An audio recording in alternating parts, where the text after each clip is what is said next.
আজকের ভিডিওতে আমরা অষ্টম শ্রেণীর পিআই দেখব, অর্থাৎ বিভিন্ন স্কুলে এই পিআইগুলো দিয়েছে, একটার মধ্যে আমি সমাধানগুলো দিচ্ছি। তো ফার্স্ট অফ অল যেটা আছে আয়ন কাকে বলে, তো এগুলো জাস্ট একটু পড়ে নিও। আয়ন কাকে বলে দেখো, আয়ন পরমাণু তার সর্ববহিস্থ কক্ষপথে কক্ষ থেকে এক বা একাধিক ইলেকট্রন বর্জন বা গ্রহণ করার ফলে অতি তড়িৎগ্রস্ত হলে তাকে আয়ন বলে, যেমন সোডিয়াম আর হচ্ছে ক্লোরিন। এটা হচ্ছে আমাদের আয়ন। এরপর আয়ন হচ্ছে দুই প্রকার, এটা ক্যাটায়ন অ্যানায়ন। তো ক্যাটায়ন কাকে বলে এবং অ্যানায়ন কাকে বলে, এই দুইটাও সুন্দর মতো দিয়ে দিয়েছি। যে ক্যাটায়ন কি, ধনাত্মক তড়িৎগ্রস্ত আয়নকে বলা হয় ক্যাটায়ন, আর ঋণাত্মক তড়িৎগ্রস্ত আয়নকে বলা হয় কি, অ্যানায়ন। তো অ্যানন কীভাবে সৃষ্টি হয় তার এখানে সংজ্ঞাগুলো অনেক সুন্দর করে দিয়ে দিয়েছি, তোমরা এখান থেকে জাস্ট পড়ে নিও আয়ন কীভাবে তৈরি হয়, একটু বড়। তো এরপর হচ্ছে আইসোটোপের ব্যবহার, আইসোটোপ কোথায় কোথায় ব্যবহার করা হয়, ওকে, আইসোটোপ ব্যবহারটা দেখে নিও। এরপর আইসোটোপ কি এটাও দেখে নিও, আইসোটোপ কি এর সংজ্ঞা দেওয়া আছে। ইলেকট্রন বিনাশ কাকে বলে এর সংজ্ঞা দিয়ে দিয়েছি।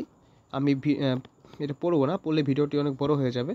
এরপর হচ্ছে ইলেকট্রন বিন্যাসের বিভিন্ন নীতি, ইলেকট্রন বিন্যাসের 3টা নীতি থাকে, সেই আলোচনাটা এখানে করে দেওয়া হয়েছে।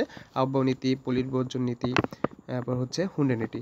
এই 3টা আলাদা আলাদাভাবে এখানে প্রথমে আহ্বায়ক নীতি এখানে ব্যাখ্যা করা হয়েছে। এরপর হচ্ছে তোমাদের কি এখান থেকে এই পলিবর্জন নীতি, এবং প্রত্যেকটার কিন্তু সুন্দর করে এক্সাম্পল আমরা দিয়ে দিয়েছি, প্রশ্ন দিয়ে দিয়েছি, ওকে। এরপর হচ্ছে আমাদের এটা লাস্টে হচ্ছে আমাদের কিছু এক্সাম্পল, এবং লাস্টে হুন্ডে নীতি, এই হুন্ডে নীতি এখানে আমরা দিয়ে দিয়েছি, ওকে। এরপর হচ্ছে আমাদের দেখো, এগুলো সবাই স্ক্রিনশট নিও অথবা ভিডিওটি পজ করে খাতায় নোট করতে পারো। এখন পারমাণবিক সংখ্যা কাকে বলে সেটা এখানে লিখে দিয়েছি, এবং এখানে হচ্ছে আমাদের এই যে 3টা মৌল বা 3টা ইলেকট্রন বিন্যাস, হাইড্রোজেন, ম্যাগনেসিয়াম এবং ক্লোরিন, এই 3টা মৌলের আমরা কি করছি, ইলেকট্রন বিন্যাস করছি, নিউট্রন সংখ্যা বের করছি। তো নিউট্রন সংখ্যা সূত্র লিখে দিচ্ছি, ভর সংখ্যা মাইনাস পারমাণবিক সংখ্যা। এখান থেকে হাইড্রোজেন পারমাণবিক সংখ্যা 1, পারমাণবিক সংখ্যা 1, ভর সংখ্যাও 1 থেকে 1 চলে গেলে 0। এবার ম্যাগনেসিয়াম, এর হচ্ছে ভর সংখ্যা 24, আর পারমাণবিক সংখ্যা 12, 24 থেকে 12 চলে গেলে 12 থাকে। এইভাবে ক্লোরিনের 35.5 মাইনাস 17, এখান থেকে দিলে 18.5 চলে আসে। এরপর হচ্ছে আমাদের 3টা মৌলের এই যেটা বললাম ইলেকট্রন বিন্যাস করলাম। এখন এই ঘ নম্বরে একটা প্রশ্ন, যে প্লাস সি অর্থাৎ হাইড্রোজেন আর ক্লোরিন যোগ করলে কি হয়, হাইড্রোক্লোরিক অ্যাসিড।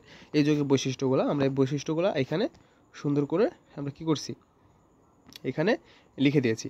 তো আমাদের গ্রুপে যুক্ত হয়ে যাবে, এটা হোয়াটসঅ্যাপ গ্রুপে নোটগুলো দিয়ে দিয়েছি সাবমিট করে, যাদের পিডিএফ লাগবে তারা হোয়াটসঅ্যাপ গ্রুপ থেকে নিও। তো এই ছিল আজকে ভিডিও, সবাই ভালো থাকো, দেখা হচ্ছে নেক্সট কোনো ক্লাসে। আর অবশ্যই কমেন্ট করে জানাবা যে তোমাদের কোন টপিকে ভিডিও তোমরা চাচ্ছ, ওকে, ঠিক আছে। তো আজকে এখানে বিদায় নিচ্ছি, সবাই ভালো থাকো।